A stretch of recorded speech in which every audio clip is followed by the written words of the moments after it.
नमस्कार।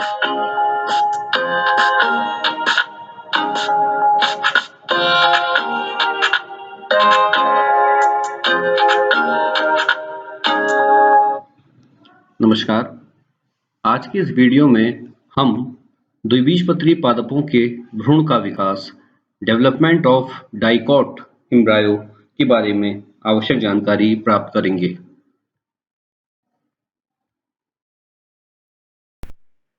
सबसे पहले हम यह जानते हैं कि भ्रूण है क्या, ये एम्ब्रायो है क्या। देखिए, अगर मैं सामान्य भाषा में कहूँ तो एम्ब्रायो एक बहुत ही छोटा पौधा है, एक टिनी प्लांट है जो बीज के अंदर पाया जाता है। और बीज के अंदर पाए जाने वाले छोटे पौधे की उत्पत्ति होती है किससे? युग्मनज से। अब युग्मनज क्या है? तो देखिए, ये जो मैंने पंक्ति लिखी है इसको पढ़ते हैं कि द्विनिषेचन क्रिया के दौरान भ्रूण कोश में मौजूद अंड कोशिका नर युग्मक से संलयित होकर द्विगुणित संरचना बनाती है, जिसको हम क्या कहते हैं? जाइगोट। आपने डबल फर्टिलाइजेशन में देखा कि एम्ब्रायोसेक या भ्रूण कोश के अंदर एक जो मादा अंड कोशिका होती है, वो अंड जो फीमेल गैमीट है वो एक नर युग्मक के साथ फ्यूज होता है और उसके फलस्वरूप एक द्विगुणित संरचना बनती है, जिसको हम जाइगोट कहते हैं। यही जाइगोट सूत्री विभाजन के द्वारा विभाजित होकर भ्रूण या एम्ब्रायो को निर्माण करता है। लेकिन विभाजन में जाने से पहले जो ये युग्मनज है, जो कि एक द्विगुणित कोशिका है, ये अपने आकार को बढ़ाती है और अपने चारों ओर सेलुलोज की एक मोटी परत का निर्माण करती है। इस डायग्राम में आप देख रहे हैं, ये जाइगोट की एक कोशिका है जिसने अपने आकार को क्या किया? बढ़ाया और अपने चारों ओर सेलुलोज की एक मोटी परत बना ली।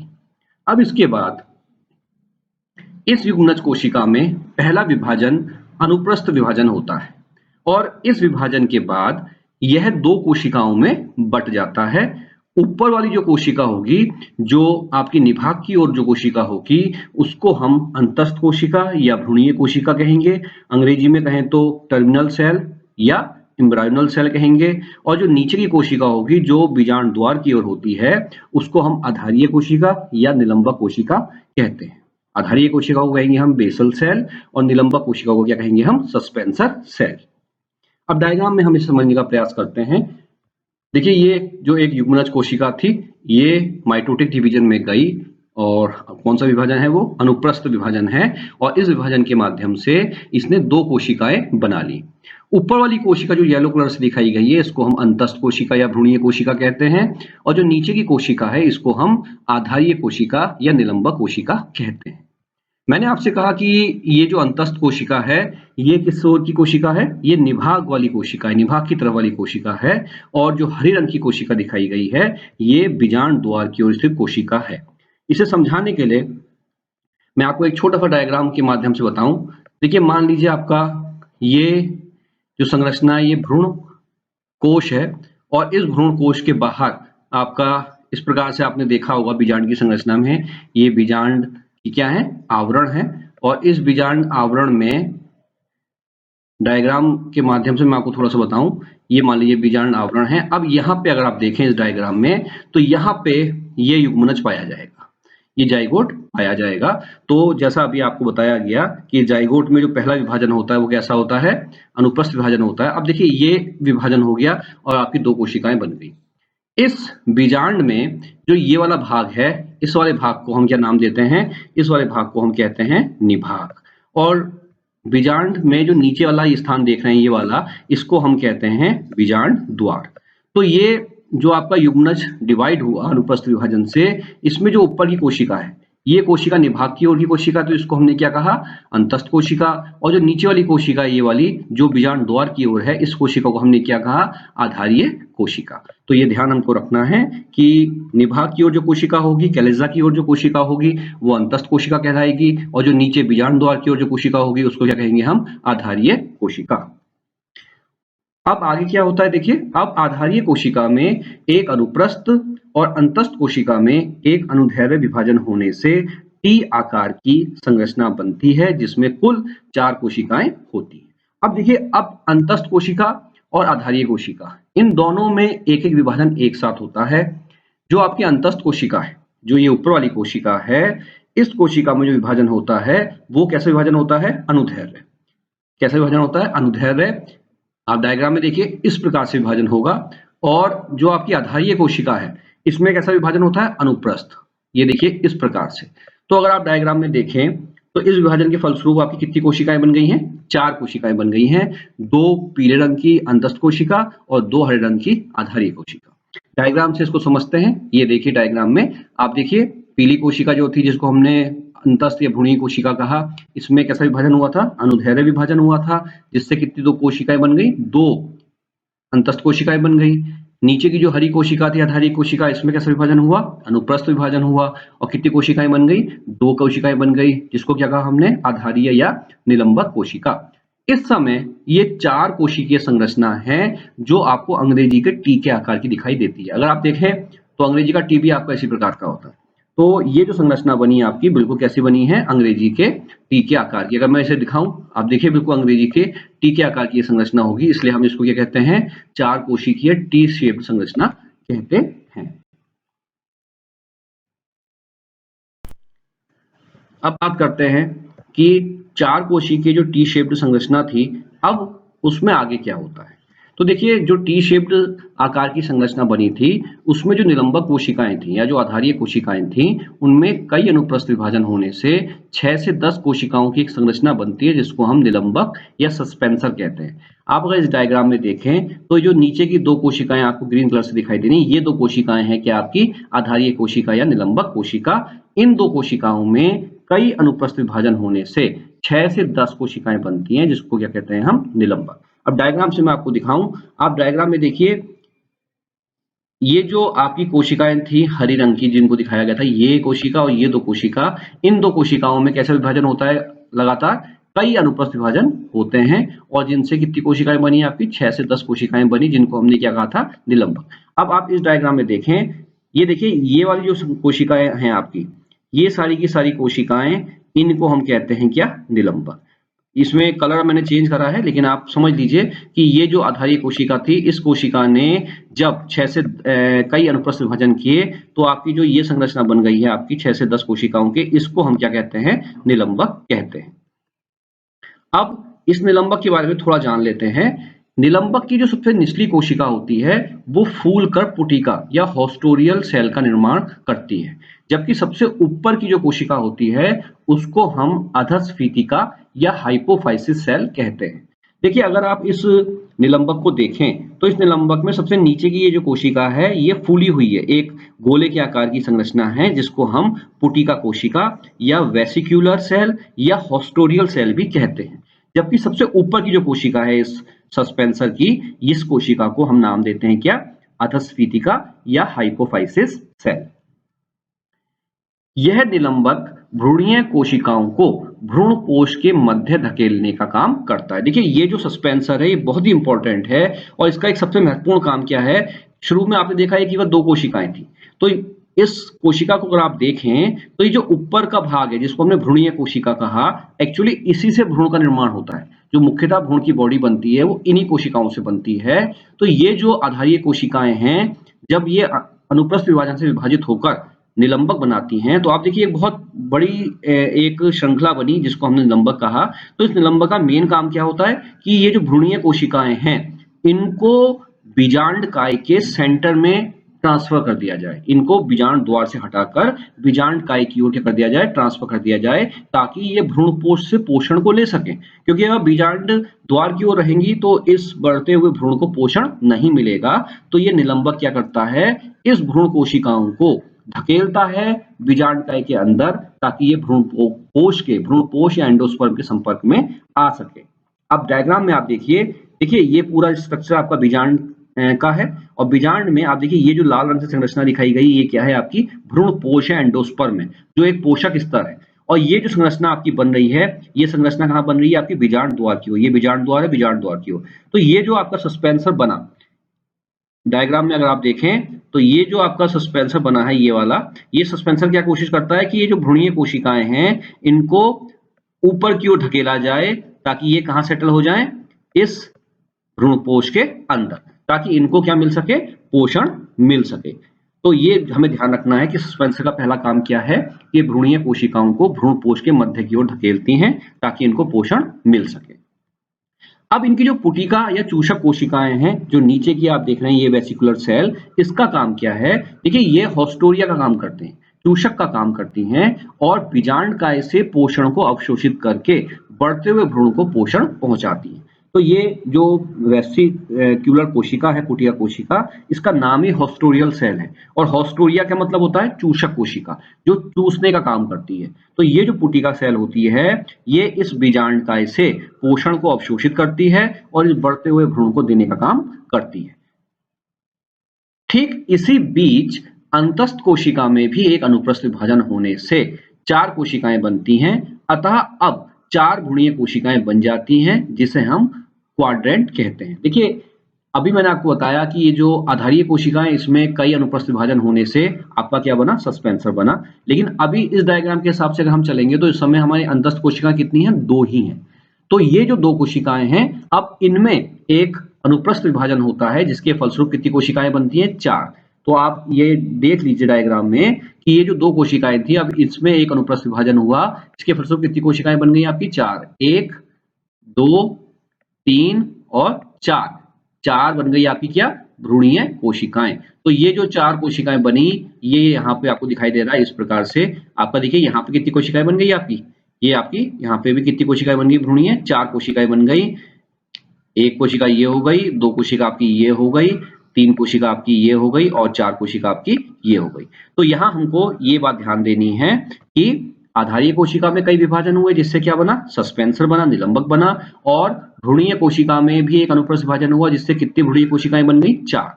अब ये 4 भ्रूणीय कोशिकाएं हैं, इसलिए हम इसको क्या कहते हैं? टेट्राड कह सकते हैं या क्वाड्रेंट कह सकते हैं। क्वाड्रेंट भ्रूण कह सकते हैं क्योंकि इसमें भ्रूण कोशिकाओं की संख्या कितनी है? 4 है।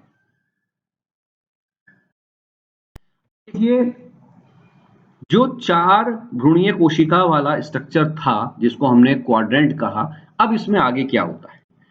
अब जो 4 भ्रूणीय कोशिकाएं हैं, इनमें फिर से विभाजन होता है। हर कोशिका में जितनी भ्रूणीय कोशिकाएं चारों हैं, इन चारों भ्रूणीय कोशिकाओं में फिर से विभाजन होता है और इस प्रकार से कुल कितनी कोशिकाएं बन जाती हैं? 8 कोशिकाएं। भाई आप समझ लीजिए, 4 है, चारों में एक एक विभाजन होगा तो कितनी कोशिकाएं बन जाएंगी? 8। आप देखिए पहली कोशिका में विभाजन हो गया, इस दूसरी कोशिका में विभाजन हो गया, इस तीसरी कोशिका में विभाजन हो गया, इस चौथी कोशिका में विभाजन हो गया। तो अब कितनी कोशिकाएं बन गई? 1 2 3 4 5 6 7 और 8। तो अब कितनी भ्रूणीय कोशिकाएं हो गई? आपकी 8 भ्रूणीय कोशिकाएं हो गई। अब आप डायग्राम में देख लीजिए, ये जो स्ट्रक्चर मैंने बनाया भ्रूणीय कोशिकाओं का, वो स्ट्रक्चर देखिए यहाँ बना हुआ है। तो आपकी कितनी भ्रूणीय कोशिकाएं हो गई? 8। 4 भ्रूणीय कोशिकाओं में विभाजन हुआ, जिसके फलस्वरूप कितनी भ्रूणीय कोशिकाएं बन गई? आपकी 8 भ्रूणीय कोशिकाएं बन गई। ये डायग्राम में यहाँ दिखाया गया है। इन 8 कोशिकाओं में से हाइपोफाइसिस की ओर वाली 4 भ्रूणीय कोशिकाएं हाइपोबेसल कोशिका और ऊपर की 4 कोशिकाएं इपीबेसल कोशिका कहलाती हैं। देखिए बहुत इंपॉर्टेंट चीज है, ध्यान दीजिएगा, इसका उपयोग आगे आएगा। ये जो 8 भ्रूणीय कोशिकाएं बनी, 8 हैं, तो 4 नीचे की हैं और 4 ऊपर की। तो जो नीचे की 4 भ्रूणीय कोशिकाएं हैं, जो हाइपोफाइसिस के साथ संपर्क में, ये हाइपोफाइसिस आपको दिखाई दे रहा है, इसके संपर्क में कितनी 4 कोशिकाएं? 1 2 3 4। ये हल्के हरे रंग से दिखाई गई हैं 4 भ्रूणीय कोशिकाएं, इनको हम नाम देते हैं हाइपोबेसल सेल। ये हाइपोबेसल सेल कहलाती हैं। और ऊपर की जो 4 भ्रूणीय कोशिकाएं हैं, 1 2 3 4, जो डार्क हरे रंग से दिखाई गई हैं, इनको हम नाम देते हैं इपीबेसल सेल। हाइपोबेसल जो कोशिकाएं हैं, जो ये नीचे की 4 कोशिकाएं मैंने आपको बताई, ये बाद में वृद्धि करके बनाती हैं मूलांकुर और बीज पत्राधार। बीज पत्राधार को हम अंग्रेजी में कहते हैं हाइपोकोटिल। तो ये ध्यान रखना है कि जो 4 हाइपोबेसल कोशिकाएं हैं, इनसे बाद में क्या बनता है भ्रूण का? मूलांकुर और बीज पत्राधार। जबकि जो इपीबेसल सेल्स हैं, जो ये ऊपर की 4 कोशिकाएं हैं, इनके विभाजन के फलस्वरूप बाद में क्या बनता है? प्रांकुर और बीज पत्रोपरिक। बीज पत्रोपरिक को हम अंग्रेजी में क्या कहते हैं? इपिकोटिल। और साथ साथ बनता है बीज पत्र, जिसको हम कोटिलीडन कहते हैं। तो ये ध्यान रखिए, हाइपोबेसल सेल से क्या बनेगा आपका? मूलांकुर और बीज पत्राधार। और इपीबेसल, ये जो 4 ऊपर की सेल्स हैं, इनसे क्या बनेगा आपका? प्रांकुर, बीज पत्रोपरिक और बीज पत्र। अब ये जो हाइपोफाइसिस है आपका, जो नीचे आपका निलंबक में ये सबसे पहली कोशिका है हाइपोफाइसिस, इसकी कोशिकाएं जब विभाजित होती हैं तो उससे क्या बनता है? मूल का शीर्ष, जड़ का सिरा और साथ-साथ मूल गोप जिसको हम क्या कहते हैं रूट कैप। तो यहाँ ये भी ध्यान रखना है कि जो हाइपोफाइसिस है, जो सस्पेंसर की सबसे ऊपरी कोशिका है, ये कोशिका बाद में विभाजित होगी, अभी आगे मैं आपको बताऊँगा। तो ये कोशिका विभाजित होके क्या बनाएगी? मूल, शीर्ष, रूट का जो टिप है वो और साथ-साथ मूल गोप जिसको हम रूट कैप के नाम से भी जानते हैं। अब देखिए 8 कोशिका का हमारा भ्रूण बन चुका है, 8 कोशिकीय भ्रूण बन चुका है आपको, जिसमें 8 भ्रूणीय कोशिकाएँ हैं और इस संरचना को हम ऑक्टेंट भी कह सकते हैं। जैसे जब 4 भ्रूणीय कोशिकाएँ थी तो हमने इसको क्या कहा था? क्वाड्रेंट कहा था या टेट्राड कहा था। अब यहाँ पे भ्रूणीय कोशिकाएँ कितनी है आपकी? 8 हैं, तो हम इसलिए इसको क्या कह सकते हैं? ऑक्टेंट। तो अब इस ऑक्टेंट में क्या होता है? अब हम इसको समझने का प्रयास करते हैं। देखिए ऑक्टेंट की जितनी कोशिकाएँ हैं, जो आठों की आठों कोशिकाएँ हैं, अब इन कोशिकाओं में परिणत विभाजन होता है। परिणत मतलब परिधि के समानांतर विभाजन होता है, जिससे 16 कोशिकीय संरचना बनती है। और इस 16 कोशिकीय जो भ्रूण को हम नाम देते हैं ग्लोबुलर एम्ब्रायो। तो देखते हैं किस प्रकार से क्रिया होती है। देखिए ये 8 जो कोशिकाएँ आपकी हैं, इनमें परिणत विभाजन मैं आपको दिखाऊँ। जैसे मान लीजिए ये कोशिका है, इसमें पहला परिणत विभाजन हुआ, इस दूसरी कोशिका में परिणत विभाजन हुआ, तीसरी कोशिका में परिणत विभाजन हुआ, चौथी में परिणत विभाजन हुआ, पांचवी में परिणत विभाजन हुआ, छठी में, सातवीं में और इस प्रकार से आठों कोशिकाओं में क्या हो गए? आपके परिणत विभाजन हो गए। और आप अगर देखें तो जब आठों कोशिकाओं में एक-एक परिणत विभाजन हुआ तो 16 कोशिकाएं बन गई। जैसे इस कोशिका से 2 कोशिका बन गई, एक अंदर की, एक बाहर की। इस कोशिका से 2 कोशिकाएं बन गई, एक अंदर की, एक बाहर की। इसी प्रकार से इस कोशिका से एक बाहर, एक अंदर। इस कोशिका से एक बाहर, एक अंदर और इस प्रकार से हर कोशिका पे आप देखिए, हर कोशिका 2 कोशिकाओं में बढ़ गई, एक अंदर की कोशिका और एक बाहर की कोशिका। तो इस प्रकार से जो ऑक्टेंट था हमारा, अब वो 16 कोशिकीय संरचना में बदल गया है और इस 16 कोशिकीय संरचना को हम नाम देते हैं ग्लोबुलर एम्ब्रायो। अब हम डायग्राम से देखते हैं। ये देखिए आप, हर कोशिका में विभाजन होने से कितनी कोशिकाएं बन गई? आपकी 16 कोशिकाएं बन गई और इसको कहते हैं हम ग्लोबुलर एम्ब्रायो। अब इस समय हमें एक बात और ध्यान देनी है कि ये जो सस्पेंसर है, अब इस सस्पेंसर का आकार क्या हो जाएगा? थोड़ा छोटा हो जाएगा। निलंब का आकार थोड़ा छोटा हो जाएगा और ये जो भ्रूणीय कोशिकाएं जो अब 16 कोशिकीय संरचना हो गई है, इसका आकार क्या होता है? थोड़ा सा बढ़ जाता है। साथ ही हमें ये भी देखना है कि ये जो 16 कोशिकाएं बनी, इनमें जैसा मैंने आपसे कहा कि हर कोशिका में एक परिणत विभाजन हुआ, तो एक कोशिका अंदर की कट गई और एक कोशिका बाहर की कट गई। तो अगर इस पूरे भ्रूणीय कोशिकाओं को हम देखें 16 कोशिकीय, तो आप ये देखेंगे कि कोशिकाएं 2 लेवल पे, 2 स्तरों पे आ गई हैं। एक बाहर का स्तर और एक अंदर का स्तर। तो यहाँ पे क्या होता है? 8 कोशिकाएं क्या होती हैं? बाहर की ओर होती हैं और 8 कोशिकाएं कहाँ होती हैं? अंदर की ओर। आप देखिए नीले रंग से दिखाया मैंने, ये 8 कोशिकाएं बाहर को हैं और 8 कोशिकाएं कहाँ हैं? अंदर को हैं। अब जो हाइपोफाइसिस होता है, अब हाइपोफाइसिस क्या है? मैंने अभी आपको बताया था, सस्पेंसर की सबसे जो ऊपर की कोशिका है, इसको क्या कहते हैं हम? हाइपोफाइसिस। अब इस हाइपोफाइसिस में, इस डायग्राम में देखिए, ये हाइपोफाइसिस है। अब इस हाइपोफाइसिस में क्या होता है? 4 विभाजन होते हैं, जिसके फलस्वरूप 8 कोशिकाएं बनती हैं। और ये ध्यान रखना है, ये जो 8 कोशिकाएं बनती हैं, दो पंक्तियों में होती हैं। आप देखिए, एक ये पंक्ति है और एक ये पंक्ति है और हर पंक्ति में 4-4 हाइपोफाइसिस सेल्स होती हैं और ये 8 कोशिकाएं बनाती हैं मूल शीर्ष रूट टिप और मूल गोप रूट कैप। तो ये जो 8 हाइपोफाइसिस कोशिकाएं हैं, ये बाद में विभाजित होकर क्या बनाएंगी? आपकी रूट टिप, मूल शीर्ष और मूल गोप। अब देखिए 16 कोशिकीय हमारा भ्रूण बन चुका है, जिसको हमने अभी नाम दिया ग्लोबुलर एम्ब्रायो, जिसमें 8 कोशिकाएं बाहर और 8 कोशिकाएं अंदर हैं। अब आगे क्या होता है? ये जो 16 कोशिकीय आपका ग्लोबुलर एम्ब्रायो बना है, इसमें जो बाहर की 8 भ्रूणीय कोशिकाएं हैं, इन कोशिकाओं में लगातार अपनत विभाजन होने से बाहरी स्तर त्वचाजन या जिसको हम डर्मेटोजन कहते हैं, उसका निर्माण होता है। ये डर्मेटोजन बाद में क्या बनाता है? बाह्य त्वचा, एपिडर्मिस। तो अब आप देखिए, ये वाला जो स्ट्रक्चर आपका नीले रंग से दिखाया गया था, जिसको हमने अभी क्या नाम दिया था? 8 जो भ्रूणीय कोशिकाएं जो बाहर की हैं, ये जो बाहर की 8 भ्रूणीय कोशिकाएं हैं, इन भ्रूणीय कोशिकाओं में अब कौन सा विभाजन होता है? अपनत, मतलब परिधि के लंबवत। और ये अपनत विभाजन किस प्रकार से होगा? देखिए, जैसे मान लीजिए आपकी एक कोशिका, भ्रूणीय कोशिका बाहरी ये है, तो इस भ्रूणीय कोशिका में पहला अपनत विभाजन हुआ इस प्रकार से, फिर इस भ्रूणीय कोशिका में हुआ इस प्रकार से, फिर इस भ्रूणीय कोशिका में इस प्रकार से, इस भ्रूणीय कोशिका में इस प्रकार से हर भ्रूणीय कोशिका में अपना विभाजन होता है और इसके फलस्वरूप कौन सा स्ट्रक्चर बनता है? ये जो बाहरी स्ट्रक्चर बनता है, इसको हम क्या नाम देते हैं? त्वचाजन या डर्मेटोजन, त्वचाजन या डर्मेटोजन, और यही डर्मेटोजन बाद में क्या कन्वर्ट करता है, क्या बनाता है आपका बाह्य त्वचा या एपिडर्मिस। आप डायग्राम से अभी मैं आपको इसे समझाऊंगा। अब पहले हम नेक्स्ट लाइन पढ़ते हैं। अंदर की जो 8 कोशिकाएं होती हैं, इसमें कई अनुप्रस्थ व अनुदैर्घ्य विभाजन होने से केंद्र में रंध्रजन और उसके चारों ओर बलकुटजन का निर्माण होता है। अब देखिए जो बाहर की कोशिकाएं हैं 8, इनमें तो कई अपना विभाजन होने से क्या बन गया, डर्मेटोजन बन गया, जो बाद में बाह्य त्वचा बनाएगा। और जो अंदर की कोशिकाएं हैं, जिसमें ऊपर की कोशिकाएं क्या थी, एपिबेसल, और नीचे की क्या थी, हाइपोबेसल कोशिकाएं थी। अब इन सारी की सारी कोशिकाओं में कई अनुप्रस्थ और अनुदैर्घ्य विभाजन होने से इस भ्रूण के सेंटर में, केंद्र में जो संरचना बन जाती है उसको क्या कहते हैं हम, प्लूरोम, जिसको हम रंध्रजन कहेंगे, और उसके चारों ओर जो संरचना बन जाएगी उसको क्या कहेंगे हम, बलकुटजन या पेरीब्लेम। अब डायग्राम से हम इसको समझते हैं। देखिए ये जो डायग्राम आपका दिखा, देख रहे हैं आप इस डायग्राम को। अब देखिए सबसे बाहर ये जो स्ट्रक्चर था मैंने आपको बता दिया, इस भ्रूण में आप देखिए ये जो बाहर का स्ट्रक्चर है ये क्या बना दिया इसने, आपका डर्मेटोजन बना दिया। अंदर की जो कोशिकाएं थी इन्होंने विभाजित होकर 2 संरचनाएं बना दी। सेंटर में क्या बना दिया, प्लूरोम, जिसको हम क्या कहते हैं, रंध्रजन, और इसके बाहर जो संरचना बन गई ये वाली जो संरचना, इसको हमने क्या नाम दे दिया, पेरीब्लेम, या इसको हमने क्या कह दिया, ये वाली जो संरचना इसको हमने क्या कह दिया, पेरीब्लेम, या जिसको हम दूसरा नाम देंगे क्या, बलकुटजन।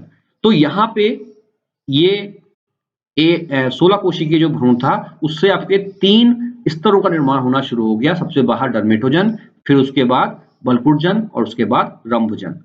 अब यहाँ ध्यान दीजिएगा कि जब इस 16 कोशिकीय ग्लोबुलर एम्ब्रायो में लगातार विभाजन हो रहे हैं तो एक जो भ्रूण है अब वो गोलाकार नहीं रहता और वो कैसा हो जाता है, हार्ट शेप्ड हो जाता है, हृदयाकार हो जाता है। आप इस संरचना को देखिए, इस भ्रूण को आपको देखेंगे तो थोड़ा सा आपको लगेगा कि ये हृदयाकार हो रहा है, इसलिए अब हम इस एम्ब्रायो को क्या नाम देते हैं, हार्ट शेप्ड एम्ब्रायो कहते हैं। अब इसे हम ग्लोबुलर एम्ब्रायो नहीं कहेंगे, अब हम इसे क्या कहेंगे, हार्ट शेप्ड एम्ब्रायो। और यहाँ पे एक चीज और ध्यान देनी है कि भ्रूण के जो दोनों सिरे हैं वो तेजी से विभाजित होते हैं और उनसे क्या बनता है, बीजपत्र। मैंने आपको पहले भी बताया था कि जो एपिबेसल सेल्स हैं इससे प्रांकुर, बीजपत्रा, परिख और बीजपत्र बनते हैं। तो ये जब ऊपरी कोशिकाएं लगातार विभाजित होती रहती हैं तो इन कोशिकाओं से देखिए ये जो सिरे डेवलप हुए, ये सिरे अब विभाजित होंगे, ऊपर की ओर बढ़ते रहेंगे, इनसे क्या बनेगा बाद में आपका बीजपत्र। और इन दोनों बीजपत्रों के ठीक सेंटर में जो ये संरचना दिखाई दे रही है ये है आपका प्रांकुर।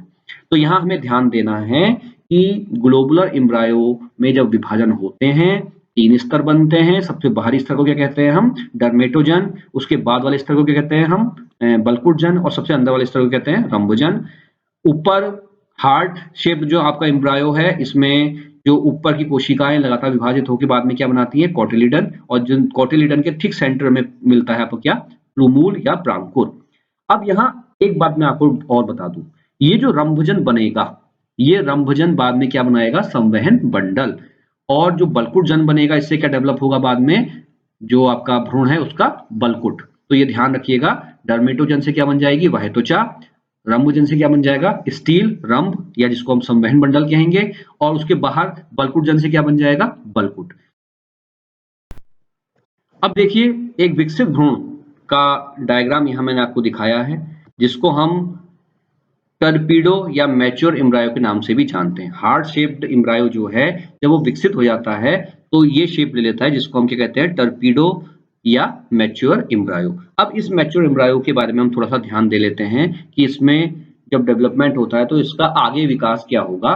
तो देखिए लगातार जब विभाजन होता है तो जो हृदयाकार भ्रूण था आपका उसमें 2 बीजपत्र पूर्णतः विकसित हो जाते हैं। जैसा मैंने आपको पहले डायग्राम में बता दिया था कि हार्ट शेप जो एम्ब्रायो होता है उसके दोनों सिरे लगातार विभाजित होते हैं और उससे क्या बन जाते हैं, 2 बीजपत्र। और ये दोनों बीजपत्र एक भ्रूणीय अक्ष से जुड़े होते हैं, एक एम्ब्रायोनल एक्सिस से क्या होते हैं, जुड़े हुए होते हैं। अब ये एम्ब्रायोनल एक्सिस क्या है इसको आप समझिए। देखिए एम्ब्रायोनल एक्सिस को समझना बहुत जरूरी है क्योंकि आगे की जितनी भी परिभाषाएं हैं आप उसी से समझेंगे। मान लीजिए ये जो डायग्राम मैंने दिखाया है ये एक मैच्योर भ्रूण का है जो पौध के रूप में विकसित हो रहा है। ये टॉप पे इसके प्रांकुर, नीचे इसकी मूलांकुर, और ये जो नीली संरचनाएं ये क्या है, इसके बीजपत्र। तो यहाँ पे भ्रूणीय अक्ष क्या है, देखिए प्रांकुर और मूलांकुर के बीच की जो ये संरचना है इसको हम नाम देते हैं भ्रूणीय अक्ष। तो आप देख रहे हैं इस भ्रूणीय अक्ष से ये दोनों बीजपत्र क्या है, जुड़े हुए हैं। इन बीज पत्रों के ऊपर का जो भ्रूणीय अक्ष है, इन बीज पत्रों के ऊपर का जो भ्रूणीय अक्ष है ये वाला, इसको हम नाम देते हैं क्या? बीज पत्रोपरिक। या हम कह सकते हैं बीज पत्र और प्रांकुर के बीच का जो भ्रूणीय अक्ष है इसको हम कहते हैं बीज पत्रोपरिक या इपिकॉटिल। और बीजपत्र और मूलांकुर के बीच का जो भ्रूणीय अक्ष है ये वाला, इसको हम कहते हैं बीजपत्राधार या इपी हाइपोकॉटिल। तो ये ध्यान रखिएगा, बीजपत्रोपरिक या इपिकॉटिल क्या है? बीजपत्र और प्रांकुर के बीच का जो भ्रूणीय अक्ष है। और हाइपोकॉटिल क्या है? बीजपत्र और मूलांकुर के बीच का जो भ्रूणीय अक्ष है। अब ये जो आपका इपिकॉटिल है, ये इपिकॉटिल किससे डेवलप होता है आपका? इपीबेसल सेल्स से। ये देखिए ध्यान रखिएगा, मैंने आपको पहले भी बता दिया था कि जो इपीबेसल सेल्स होती हैं, जो 8 कोशिकीय भ्रूण में ऊपर की कोशिकाएं होती हैं, उनको हमने इपीबेसल सेल्स कहा था। और मैंने आपसे कहा था वो इपीबेसल सेल्स बाद में क्या बनाती हैं? इपिकॉटिल और प्रांकुर। तो ये इपीबेसल सेल्स अब विभाजित होकर के ऊपर तो उन्होंने क्या बना दिया? बीजपत्र बना दिया। और बीजपत्र के बाद उनसे क्या विकसित होता है? इपिकॉटिल, बीजपत्रोपरिक, और दूसरा क्या बनता है? प्रांकुर। और इपिकॉटिल क्या है? यहाँ परिभाषा भी मैंने दी है, भ्रूणीय अक्ष का वह भाग जो बीजपत्र के ऊपर होता है। तो ये बीजपत्र के ऊपर ये वाला भाग जो है ये क्या कहलाता है? आपका इपिकॉटिल। ठीक है। और अगली पॉइंट क्या है कि बीजपत्रों के अक्ष से जुड़ने वाले स्थान के ठीक नीचे जो हाइपोबेसल सेल्स हैं उनसे क्या बनता है? हाइपोकॉटिल बनता है और मूलांकुर बनता है। जैसे मैंने आपको बताया कि बीजपत्र से नीचे का जो भाग है ये क्या है? ये बनाता है आपका क्या? हाइपोकॉटिल। जो आपका 8 कोशिकीय भ्रूण था उसमें जो हाइपोफाइसिस की तरह वाली कोशिकाएं थी उनको हमने क्या नाम दिया था? Hypobasal cells. तो वो हाइपोबेसल सेल्स ने क्या बनाया? अब बीजपत्राधार या इसको क्या कहते हैं हम? हाइपोकॉटिल। और क्या बनाया? मूलांकुर। अब ये एक विकसित भ्रूण है आपका। आप इस विकसित भ्रूण में देखिए, देखिए ये आपके 2 बीजपत्र बन गए। इन दोनों बीजपत्रों के बीच में ये आपको दिखाई दे रहा है प्रांकुर, ये प्रांकुर बन गया। इसके ठीक नीचे का ये वाला जो भाग है ये आपको क्या कहलाएगा? बीजपत्रा, बीजपत्रोपरिक या इपिकॉटिल। और उसके ठीक नीचे का ये वाला भाग क्या कहलाएगा? आपका हाइपोकॉटिल, जिसको बाद में क्या बनाएगा? जो बाद में रेडिकल या मूल बनाएगा। ये सस्पेंसर आपको दिखाई दे रहा है। इस सस्पेंसर की सबसे ऊपर की कोशिका जो हाइपोफाइसिस थी, इसने ये नीले रंग की संरचना बना दी है विकसित होकर के, जिसमें क्या बनेगी? रूट टिप और मूल गोप या रूट कैप। साथ ही साथ आपको इसमें तीनों संरचनाएं भी दिखाई दे रही हैं। ये बीज का भाग हो गया रंभजन, रंभजन के बाहर का भाग हो गया क्या? बल्कुटजन। और सबसे बाहर की जो लेयर है ये क्या हो गई? आपकी डर्मेटोजन। तो इस प्रकार से ये एक विकसित भ्रूण आपका विकसित हो चुका है। अब यहाँ पे कभी-कभी बीजपत्र के बारे में अगर आपसे पूछा जाए तो बीजपत्र है क्या? तो आप देखिए बीजपत्र एक प्रकार से भ्रूणीय पत्तियां हैं जो भ्रूण का पोषण करती हैं। तो ये एक सिंपल मैंने डेफिनेशन दी है बीजपत्र की, क्योंकि अगर आप देखें जब पौधा बीज हम मिट्टी में बोते हैं और उससे नया भी पौधा डेवलप होता है, तो उस समय उस पौधे को पोषण देने का काम कौन करता है? यही बीजपत्र करते हैं। ये उस समय हल्के हरे रंग के होते हैं। तो ये हरे जो बीजपत्र हैं ये बढ़ते हुए पौध को पोषण देने का काम करते हैं। तो हम ये कह सकते हैं कि ये भ्रूणीय पत्तियां हैं, एम्ब्रायोनल लीव्स हैं, जो भ्रूण को पोषण देने का काम करती हैं। देखिए भ्रूण के डेवलपमेंट को हमने देख लिया, किस प्रकार से एक भ्रूण विकसित होता है। अब थोड़ा बहुत हम जान लेते हैं कि भ्रूण के विकसित होने के बाद आखिर बीजांड का क्या होता है, अंडाशय का क्या होता है, ये कहाँ पाए जाते हैं। तो देखिए कुछ पॉइंट्स को क्लियर आप कर लीजिए। अंडाशय के भीतर बीजांड होता है और बीजांड के भीतर क्या बनता है? आपका भ्रूण। ये डायग्राम जो मैंने दिखाया है ये क्या है? आपका एक किसका डायग्राम है? ये आपका स्त्री केसर का या कार्पल का डायग्राम है। और इसमें जो नीचे फूली हुई संरचना है ये क्या है? आपकी अंडाशय या ओवरी है। इस अंडाशय या ओवरी के अंदर ये जो दाने हैं ये बीजांड हैं, और ये जो संरचना दिखाई गई है ये बीजांड की संरचना ही दिखाई गई है। इस बीजांड के अंदर ये जो नीले कलर से दिखाया गया ये क्या है? आपका भ्रूण कोश है। और इस भ्रूण कोश के अंदर ये जो संरचना दिखाई गई ये क्या है? आपका भ्रूण। तो आप समझ लीजिए अंडाशय, अंडाशय के अंदर बीजांड, और बीजांड के अंदर क्या है? आपका भ्रूण। निषेचन के बाद जो अंडाशय है वो फल में और बीजांड जो है बीज में बदल जाता है। देखिए जब फर्टिलाइजेशन हो जाता है तो जो ट्रू फ्रूट होता है, जो सत्य फल होता है, उसमें क्या होता है? निषेचन के बाद ये जो अंडाशय है ये किस में बदल जाता है? फल में बदल जाता है, फ्रूट में बदल जाता है। और इसके अंदर के जो ये बीजांड हैं ये कन्वर्ट हो जाते हैं किसमें? बीज में। तो ये ध्यान रखना है, निषेचन के बाद जो अंडाशय है ये फल में बदल जाता है और बीजांड किस में बदल जाता है? बीज में। अब बीज के अंदर पाया जा रहा है आपका क्या? भ्रूण। तो ये ध्यान रखना है कि बीज के अंदर, क्योंकि ये जो अंडाशय के अंदर ये आपका बीजांड है, ये बीजांड किसमें बदल जाएगा? जैसा मैंने अभी आपको बताया, ये बीजांड किसमें बदल जाएगा? आपका बीज में बदल जाएगा। अंडाशय फल में और बीजांड बीज में बदल जाएगा। तो जब बीजांड बीज में बदल गया तो इस बीज के अंदर क्या है? ये भ्रूण है। तो ये बात ध्यान रखना है कि बीज के अंदर ही क्या पाया जाता है? पादप भ्रूण पाया जाता है। अब चूंकि बीजांड आपका बीज में बदल गया, तो बीजांड के बाहर जो ये आवरण है, बाह्य अध्यावरण और अंतः अध्यावरण, देखिए ये भी कन्वर्ट हो जाते हैं किसमें? टेस्टा और टेगमेन में, अंतःचोल और बाह्यचोल में। जो बीजांड का बाह्य अध्यावरण है वो कन्वर्ट हो जाता है बीज के टेस्टा में, बाह्यचोल में, और बीजांड का जो ये अंतः अध्यावरण है, ये वाला जो अंतः अध्यावरण है, ये कन्वर्ट हो जाता है किसमें? बीज के टेगमेन में, अंतःचोल में। क्यों? क्योंकि बीजांड किसमें कन्वर्ट हो गया? बीज में। तो बीजांड के जो भाग हैं वो भी किसमें कन्वर्ट हो जाएंगे? बीज के भागों में। तो बीजांड के जो बाह्य और अंतः आवरण है अब कन्वर्ट हो जाएगा किसमें? बीज की टेस्टा और टेगमेन में।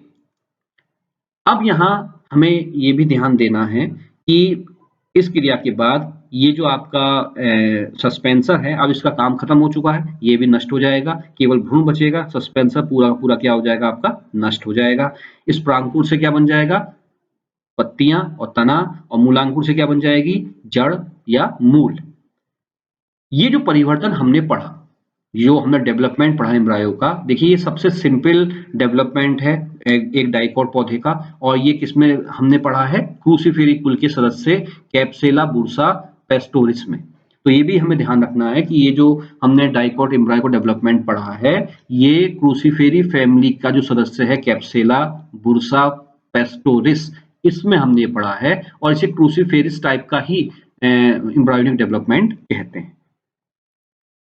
ये एक डेवलप सीड का मैंने आपको डायग्राम दिखाया। जैसा मैंने अभी आपको बताया कि अंडाशय फल में बदल गया और बीजांड किसमें बदल गए? बीज में। तो इसलिए फल के अंदर क्या पाए जाते हैं? बीज पाए जाते हैं। तो एक बीज का, एक विकसित बीज का मैंने आपको डायग्राम दिखाया है। देखिए ये जो हरे रंग की संरचना दिखाई दे रही है, ये क्या है? आपका एम्ब्रायो है जो बाद में पौधा बनाएगा। और इस एम्ब्रायो में आप देखिए एपिकोटिल दिख रहा है। एपिकोटिल मतलब बीज पत्रों परिक, हाइपोकोटिल मतलब बीज पत्राधार, मूल, बीजपत्र और प्लूमूल प्रांकुर, ये दिख रहे हैं। और सबसे बाहर जो आपको लेयर दिख रही है, देखिए सीड कोट बन गए, मतलब बीज आवरण बन गए, टेस्टा और टेगमेन, जो किससे बने हैं? बीजांड के बाह्य अध्यावरण और अंतः अध्यावरण से। तो इस प्रकार से एक बीजांड एक विकसित बीज में परिवर्तित हो जाता है। मैं उम्मीद करता हूं कि आपको इस वीडियो में एक द्विबीजपत्री पौधे में किस प्रकार से भ्रूण बनता है, किस प्रकार से एक बीजांड बीज में परिवर्तित हो जाता है, समझ में आया होगा। अगर आपको ये वीडियो पसंद आया तो प्लीज़ इसे लाइक कीजिए और इस चैनल को सब्सक्राइब कीजिए ताकि आगे भी आपको इस प्रकार के नए वीडियोस देखने को मिले। धन्यवाद।